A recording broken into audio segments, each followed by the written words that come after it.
Guys, good afternoon. Diyan na po ko nagluto na po ko og sudan pa ni hapon. Tanawan ninyo.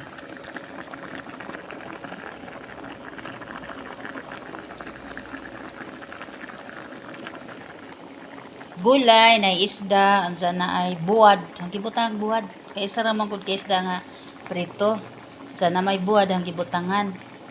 Sa kubasa, okra, alugbati, gabi.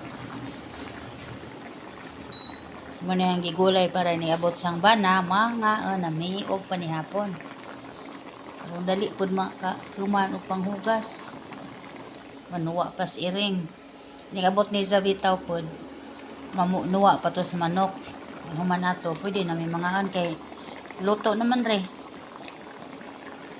Nga. Tag isda. Buwad. Napaday pitawng guys. May talong pala, isda, tapos tuyo, talong, okra, alugbati, daming sahog, kalabasa pa pala, mayroong kalabasa. Tingnan nyo yung kalabasa. Oh, yan oh. Pinakuluan ko mo ng mabuti pa kasi medyo kulang pa yung kalabasa.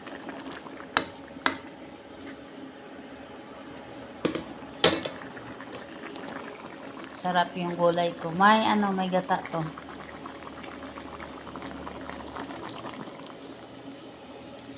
Isip ko sana yung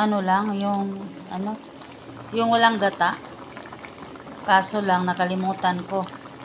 Kinuha ko pa rin yung gata at nilagay dito. Kasi kapon may ganito din ang ginagawa ko. Sabi ko sa asawa ko, bukas, yung lauoy na lang, yung walang sahog ba, walang gata. Nakalimutan ko kasi, nakatuloy, ilalagyan ko pa rin ng gata. Pero masarap naman, lalo na kapag may tuyo. Ayan oh, pulong-pulong na.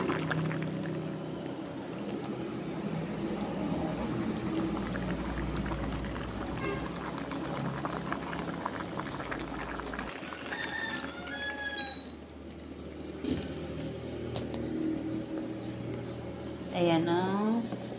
Ibubuhos ko na.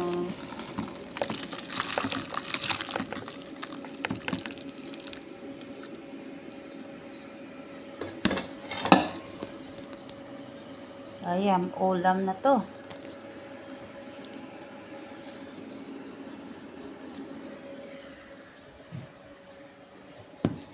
Tapos mayroon kami saging. Overripe na to. May pa, langka, bigay ni Indin sa amin.